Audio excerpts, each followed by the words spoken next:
नमस्कार, quick news India में आपका स्वागत है। मैं अशोक कुमार एक बार फिर से हाजिर हूं देश विदेश की तमाम खबरों के साथ। देखेंगे क्या कुछ खास है आज की खबर में। कोरोना वायरस से जुड़ी हुई खबरों पर नजर डालेंगे, ऐलानों पर नजर डालेंगे, कृषि कानूनों के खिलाफ किसानों ने क्या ऐलान किया है इस पर एक चर्चा करेंगे। साथ ही साथ शिक्षा जगत से क्या खबर आ रही है उस पर चर्चा करेंगे। कमोडिटी बाजार और शेयर मार्केट से क्या खबर है उस पर भी एक रिपोर्ट पेश करेंगे। साथ ही आज के युवाओं द्वारा पर्यावरण संरक्षण के लिए क्या कुछ कदम उठाए जा रहे हैं इस पर एक चर्चा करेंगे। साथ ही आपके लिए लेकर आए हैं खेल जगत और बॉलीवुड से जुड़ी हुई खबरों को भी। लेकिन इन तमाम बातों से पहले चर्चा करेंगे आज की सुर्खियों पर। बिहार में तूफान यास को लेकर मौसम विभाग ने दी चेतावनी, हाई अलर्ट जारी, 26 जिलों में भारी बारिश के आसार। खराब मौसम के बीच 12 ऑक्सीजन एक्सप्रेस ट्रेनों ने 969 मीट्रिक ऑक्सीजन चक्रवात प्रभावित इलाकों में पहुंचाया। जम्मू कश्मीर के नारंग इलाके में सुरक्षा बलों ने एक आतंकवादी ठिकाने का भंडाफोड़ किया। यूपी के मुख्यमंत्री कार्यालय का ट्वीट, कोरोना नहीं था फिर भी 3 साल पहले ऐसी ही थी गंगा किनारे की तस्वीर। साइक्लोन यास तूफान के खतरों के मद्देनजर बेहाला पुलिस स्टेशन के सामने आर्मी स्टैंड बाय मोड में। बंगाल में साइक्लोन यास का लैंडफॉल शुरू, पूरा होने में लगेंगे और 3 घंटे, सीएम ममता। आंदोलन के 6 माह पूरे होने पर किसान मना रहे काला दिवस, गाड़ियों पर काले झंडे लगाकर जताया विरोध।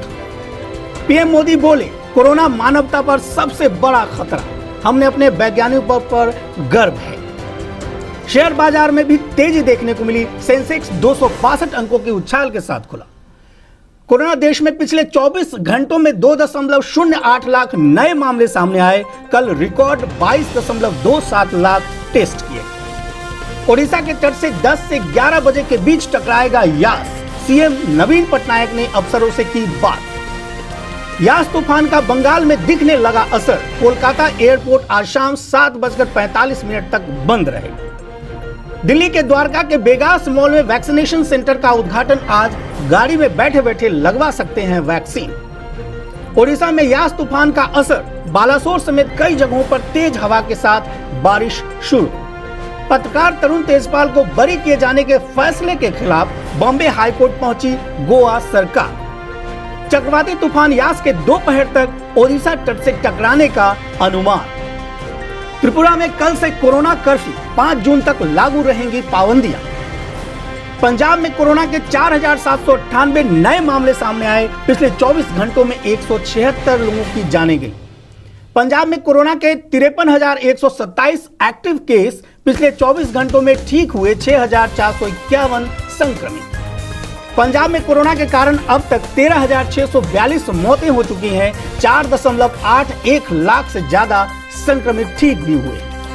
यास साइक्लोन के कारण 26 और 27 मई को नहीं चलेंगी मालदा बालूरघाट पैसेंजर ट्रेन। तेलंगाना में कोरोना के 3,821 नए मामले सामने आए। पिछले 24 घंटों में 23 मौतें भी हुई। अमेरिका में यूएनए के महासचिव से मिले विदेश मंत्री एस जयशंकर, कोरोना पर हुई चर्चा। असम में कोरोना के 5,767 नए मामले सामने आए। पिछले 24 घंटों में 92 संक्रमितों की मौतें हुई। असम में कोरोना के 53,541 एक्टिव केस, अब तक 3.23 लाख से अधिक मरीज हुए स्वस्थ। बंगाल में कोरोना के 17,005 नए मामले, पिछले 24 घंटों में 157 मौतें, 19,000 से ज्यादा हुए स्वस्थ। आइए चर्चा कर लेते हैं कोरोना पर विस्तार से। क्या कुछ हालात हैं कोरोना का देश के अंदर, क्या कुछ चल रहा है कोरोना के अंदर। ये महामारी ऐसी फैली हुई है कि पूरा का पूरा जनजीवन इससे अस्त व्यस्त हो गया है। तो आइए इस पर एक चर्चा कर लेते हैं, इसके आंकड़ों पर चर्चा कर लेते हैं, क्या कुछ खास है इसके अंदर। कोरोना वायरस की दूसरी लहर में जो मरीज ठीक हो गए हैं उन पर सबसे ज्यादा अभी खतरा अगर कुछ मंडरा रहा है तो वह है ब्लैक फंगस का, जिसको म्यूकर माइकोसिस भी कहा जाता है। कोरोना के कम होते मामलों के बावजूद ब्लैक फंगस के बढ़ते मामलों से चिंता बढ़ गई है। गुजरात में भी ब्लैक फंगस के मरीज लगातार बढ़ रहे हैं। प्रदेश में ब्लैक फंगस का एक मामला ऐसा भी सामने आया है जो पिछले 5 महीनों से ठीक ही नहीं हो सका। जानकारी के मुताबिक राजकोट के रहने वाले एक युवा विमल दोषी कोरोना से संक्रमित हो गए थे। विमल ने कोरोना को तो मात दे दी, लेकिन पिछले 5 महीनों से ब्लैक फंगस से जूझ रहे हैं। वे ब्लैक फंगस के लगातार बढ़ते इन्फेक्शन से परेशान हैं। विमल को अब तक ब्लैक फंगस के लिए दिए जाने वाले 39 इंजेक्शन भी लगाए जा चुके हैं। इन 5 महीनों के दौरान विमल की 6 बार सर्जरी तक की जा चुकी है। अब 7वीं सर्जरी होनी बाकी है। वहीं दूसरी खबर आ रही है, कृषि कानूनों के खिलाफ किसानों ने एक ऐलान कर दिया है। साथ ही साथ वो काला दिवस भी मना रहे हैं उस कानून के विरोध में। उन्हें ऐसा लग रहा है कि सरकार के द्वारा जो कानून बनाए गए हैं शायद वो उनके खिलाफ है। आइए इस पर एक चर्चा कर लेते हैं, क्या कुछ है उनके ऐलान में। नए कृषि कानूनों के खिलाफ किसानों के आंदोलन का लगभग 6 महीने पूरे हो चुके हैं। आंदोलन की अगुवाई कर रहे संयुक्त किसान मोर्चा ने आंदोलन के 6 माह पूरे होने पर बुद्ध पूर्णिमा मनाने का ऐलान भी किया है। दिल्ली की सीमाओं पर आंदोलन कर रहे किसानों ने इस दिन को विरोध दिवस के तौर पर मनाने, काले झंडे लगाने और पुतला फूंक केंद्र सरकार का विरोध करने का ऐलान किया है। संयुक्त किसान मोर्चा ने बुद्ध पूर्णिमा का त्योहार मनाने की अपील करते हुए कहा है कि इससे सत्य और अहिंसा के विचार को प्रसारित किया जा सकेगा। मोर्चे की ओर से आरोप लगाया गया है कि सत्ताधारी भारतीय जनता पार्टी की ओर से इस आंदोलन को हिंसक रंग देने का प्रयास किया जाता रहा है, लेकिन वे हमेशा फेल हुए। किसानों ने सत्य के दम पर अपने आप को मजबूत बनाए रखा है। इसी सत्य और अहिंसा की ताकत के कारण किसान आंदोलन सफल होगा। संयुक्त किसान मोर्चा ने कहा है कि 26 मई 2014 से, यानी जब से मोदी सरकार सत्ता में आई है, तब से लेकर अब तक वह किसानों के खिलाफ फैसले लेती रही है। ये फैसले किसान ही नहीं, जनता के भी खिलाफ है।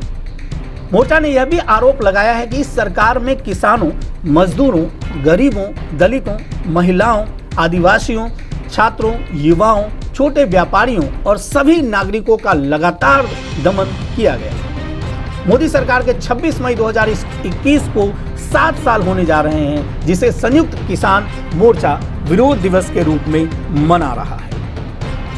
आइए अब एक नजर डाल लेते हैं शिक्षा से जुड़ी हुई खबरों पर। लगातार शिक्षा से जुड़ी हुई खबरें हम आप तक उपलब्ध कराते रहते हैं, आपको शिक्षा से जुड़ी हुई खबरों से अवगत कराते रहते हैं। 12वीं की परीक्षा को लेकर न जाने कितने असमंजस, कितने संशय अभी बने हुए हैं। लगातार कुछ न कुछ नई योजनाएं बनाई जा रही हैं। तो आज शिक्षा जगत में क्या कुछ खास है, इस पर बात कर लेते हैं। 12वीं परीक्षा रद्द कराने की मांग को लेकर लगभग 300 छात्रों ने चीफ जस्टिस ऑफ इंडिया को एक पत्र लिखा है। सीबीएसई 12वीं परीक्षाओं को लेकर अंतिम फैसला करने को लेकर चल रही तैयारियों के बीच 300 छात्रों ने भारत के मुख्य न्यायाधीश एनवी रमन्ना को पत्र लिखकर परीक्षाएं रुकवाने की मांग की है। छात्रों ने अपने पत्र में लिखा है कि कोरोना महामारी के बीच सीबीएसई की ओर से भौतिक रूप से परीक्षाएं कराने के फैसले पर रोक लगाई जानी चाहिए। छात्रों ने मुख्य न्यायाधीश से यह भी मांग की है कि वह केंद्र सरकार को इस संबंध में निर्देश दे कि वैकल्पिक असेसमेंट योजना उपलब्ध कराई जाए। छात्रों ने पत्र में यह भी लिखा है कि ऐसी महामारी के दौर में भौतिक रूप से परीक्षाएं कराना न सिर्फ अन्यायपूर्ण है, बल्कि यह अव्यवहारिक कदम भी है। यदि भौतिक रूप से परीक्षाएं कराई गई तो इससे लाखों छात्रों, पेरेंट्स, शिक्षकों और सपोर्टिंग स्टाफ के जीवन, स्वास्थ्य और सुरक्षा पर खतरा पैदा होगा। छात्रों ने 25 मई को देश में आए कोरोना मामलों की संख्या का हवाला देते हुए कहा कि अब तक कई छात्र, अभिभावक और शिक्षक इस महामारी से अपनी जान गंवा चुके हैं। ऐसे में जब कोरोना मामलों में वृद्धि देखने को मिल रही है तो घर के अंदर रहना ही एक उत्तम विकल्प बचा है। परीक्षाओं के स्थगित होने से छात्रों के दिमाग में अनिश्चितता का भाव पैदा हुआ है। इससे छात्र आगे बढ़ने की बजाय पिछड़ते जा रहे हैं। उल्लेखनीय है कि देश भर में सीबीएसई 12वीं की परीक्षा देने वाले छात्रों की संख्या 14,30,000 से भी अधिक है। वहीं सभी स्टेट बोर्डों के छात्रों को मिला लिया जाए तो कुल परीक्षार्थी 1.5 करोड़ हैं। आइए हम नजर डाल लें पर्यावरण से जुड़ी हुई खबरों पर। जैसा कि हम अक्सर चर्चा करते हैं कि पर्यावरण हमारे लिए बहुत ही महत्वपूर्ण है और इसकी संरक्षा, इसकी सुरक्षा करना भी हमारा उतना ही दायित्व है जितना कि सरकारी खेमे का है। तो पर्यावरण में कुछ युवाओं ने अपने अहम योगदान दिए हैं या अभी योगदान वो दे रहे हैं। साथ ही साथ लोगों को जागरूक भी कर रहे हैं कि पर्यावरण आखिर इतना महत्वपूर्ण क्यों है और क्यों इसे हमें बचाना चाहिए, इस पर भी एक छोटी सी रिपोर्ट मैं आपके सामने पेश कर रहा हूँ। सेक्टर 18 निवासी पर्यावरण प्रेमी सत्यव्रत और कार्तिक ढुल को पौधारोपण करना बेहद पसंद है। यह दोनों आपस में भाई हैं जो न केवल पौधारोपण करते हैं बल्कि YouTube पर वीडियो बनाकर लोगों को पौधारोपण करने के प्रति जागरूक भी करते हैं। इसके साथ ही इन्होंने अपने घर की छत पर लगभग 20 प्रकार के अलग अलग पौधे लगा रखे हैं। इन पौधों में तुलसी, गुलाब, गेंदा, पत्थर चट्टा, कढ़ी पत्ता सहित अन्य पौधे लगाए गए जो ऑक्सीजन देने का कार्य कर रहे हैं। इन्होंने घर की छत पर यह पौधे लगाए हैं। सत्यव्रत ढुल ने कहा कि कोरोना महामारी के बीच ऐसा जरूरी है कि हम पर्यावरण संरक्षण की दिशा में कार्य करें। इस समय हमें अपने घर में छत पर पौधे जरूर लगाने चाहिए। यदि ऐसा करेंगे तो हमें ऑक्सीजन को लेकर किसी भी प्रकार की कोई परेशानी नहीं झेलनी पड़ेगी। जैसा हम सभी जानते हैं, कोरोना के बढ़ते मामलों के बीच आज देश में सबसे ज्यादा किसी चीज की कमी हो रही है तो वो है ऑक्सीजन। ऑक्सीजन वातावरण में पौधे ही प्रसारित करते हैं और पौधे ही इसका जनरेशन करते हैं। इसलिए जरूरी है कि जितने ज़्यादा पौधे हम लगाएंगे वातावरण में ऑक्सीजन का स्तर उतना ही अच्छा होगा, उतना ही बेहतर होगा। और मानव जीवन के लिए ऑक्सीजन कितना महत्वपूर्ण है ये तो इस कोरोना काल में हम सभी ने समझ लिया है, जान लिया है। आगे बात करते हैं इस पर्यावरण के खबर में कि सत्यव्रत ने बताया कि वह और उसका भाई कार्तिक ढुल आमजन को पर्यावरण को संरक्षित करने को जागरूक करने की दिशा में वीडियो बनाकर YouTube पर डालते हैं ताकि लोगों को पर्यावरण के महत्व को समझने में आसानी हो, या यूं कहें कि वो पर्यावरण से जुड़ी हुई चीज़ों पर अपनी समझ को बढ़ा सकें। अब एक नज़र डालेंगे कमोडिटी बाजार के अंदर क्या कुछ हलचल है, क्या है सोने चांदी का भाव, क्या है सेंसेक्स में तेजी है या सेंसेक्स नीचे ढुलक गया है। इन तमाम बातों पर एक नजर डालेंगे। सबसे पहले चर्चा करते हैं सोने की चमक में क्या कुछ देखने को मिल रहा है, क्या इसकी चमक बढ़ती नजर आ रही है। MCX पर सोना 49,000 के पार निकला है। कॉमेक्स पर सोना $1,900 के पास निकला है। कॉमेक्स पर करीब 5 महीने के ऊपरी स्तर पर सोना पहुंच गया है। डॉलर में कमजोरी से सोने को सपोर्ट मिलता दिख रहा है। डॉलर 4 महीने के निचले स्तर पर कारोबार कर रहा है। रियल एस्टेट रेट में कमी में तेजी आई है। महंगाई को लेकर चिंता से सोने में खरीदारी हो रही है। ETF, सेंट्रल बैंक और चीन की खरीदारी देखने को मिली है। वहीं अगर चांदी की बात करें तो चांदी में भी थोड़ी तेजी देखने को मिली है। MCX पर चांदी 72,500 के ऊपर निकला है।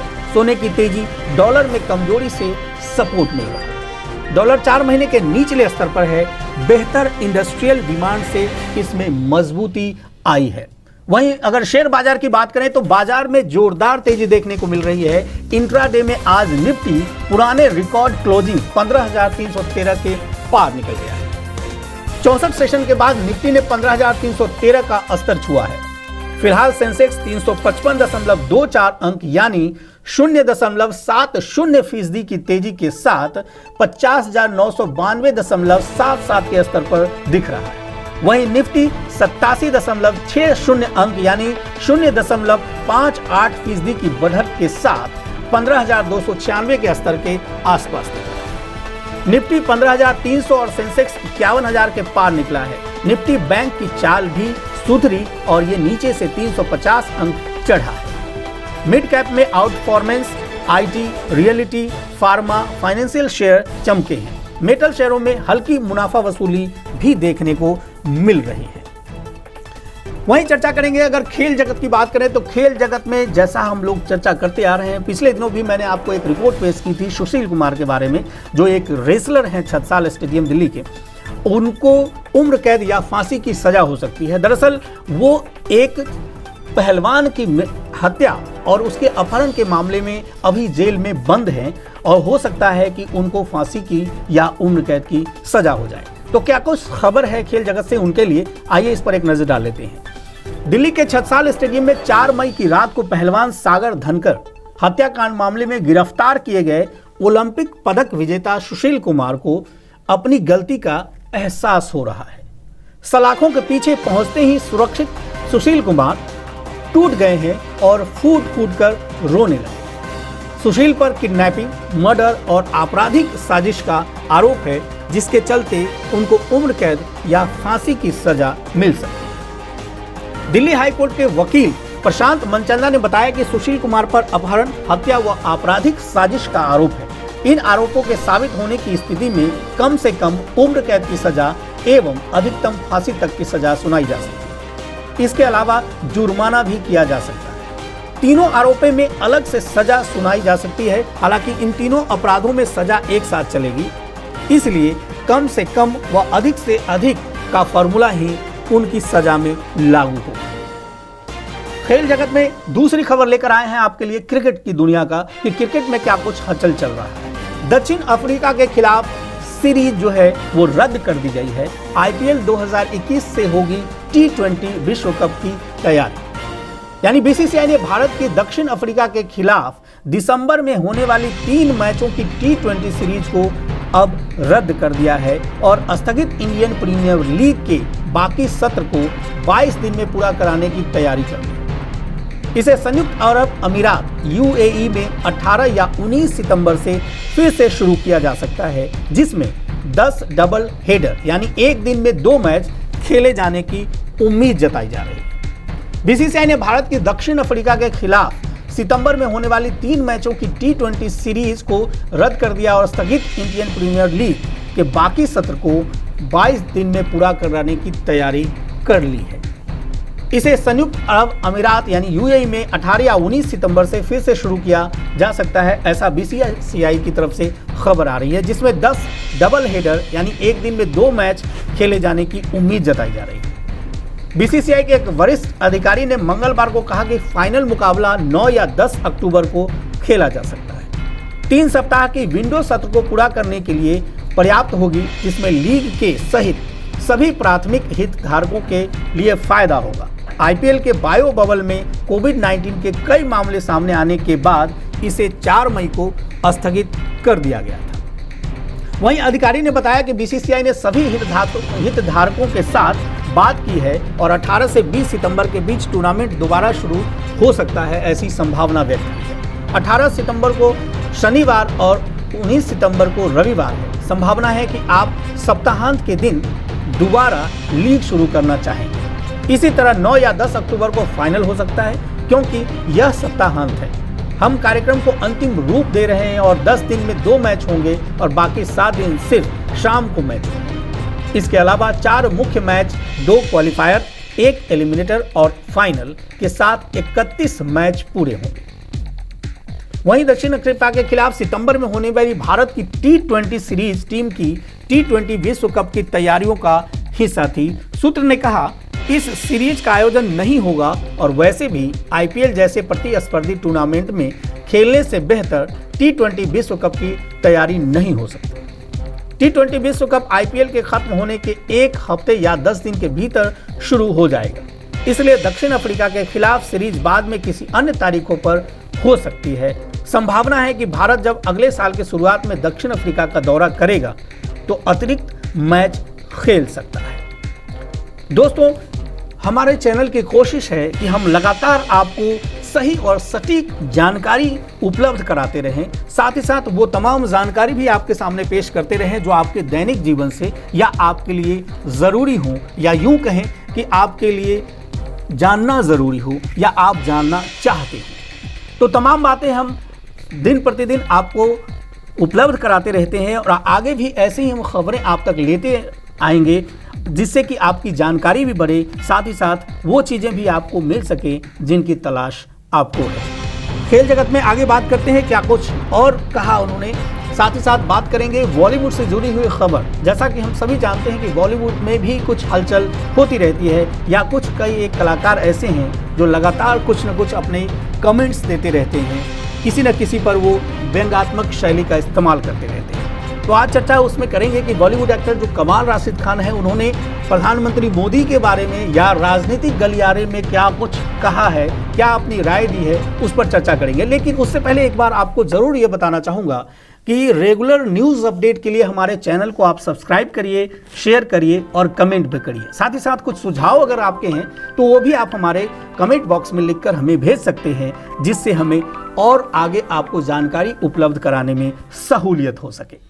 आइए एक नज़र डाल लेते हैं बॉलीवुड पर भी कि क्या कुछ खास है बॉलीवुड के अंदर आज खबर में। डॉक्टर मनमोहन सिंह ने जो बनाया था, मोदी जी ने उसे बर्बाद कर दिया, ऐसा कहा है बॉलीवुड के एक एक्टर कमाल राशिद खान ने। कमाल ने इस मुश्किल घड़ी में पूर्व प्रधानमंत्री मनमोहन सिंह को याद करते हुए कहा, उन्होंने चुनाव लड़ने के लिए एक शैक्षणिक योग्यता निर्धारित करने की अपील भी की।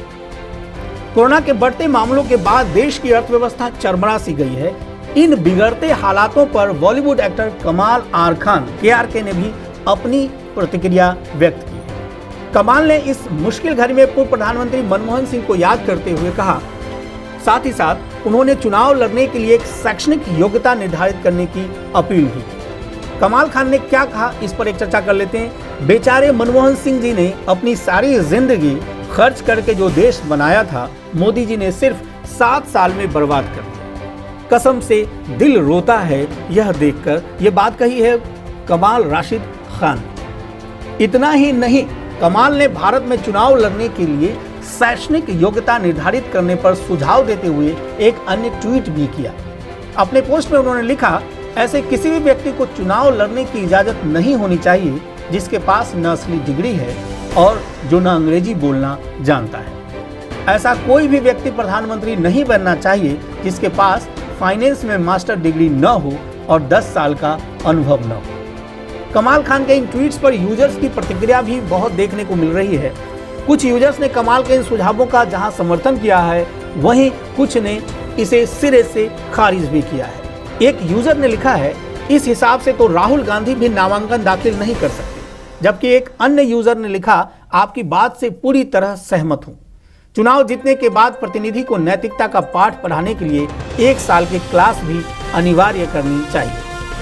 ये कोई पहली बार नहीं है जब कमाल खान ने ऐसा कोई ट्वीट किया है। इससे पहले कमाल ने पीएम मोदी के विदेश दौरे का खर्च भी गिनाते हुए ट्वीट किया था। रेगुलर न्यूज अपडेट के लिए, ताजा तरीन खबरों के लिए और कुछ बेहतरीन जानकारी के लिए आप हमारे चैनल को सब्सक्राइब करें, शेयर करें और कमेंट करें। साथ ही साथ अपने सुझाव भी हमारे चैनल पर भेज सकते हैं, उसे कमेंट बॉक्स में लिखकर हमें सेंड करें और हम कोशिश करेंगे कि आपके द्वारा कहे गए सुझावों को नज़र में डालें और उससे जुड़ी हुई खबर आप तक लेकर आएं। धन्यवाद।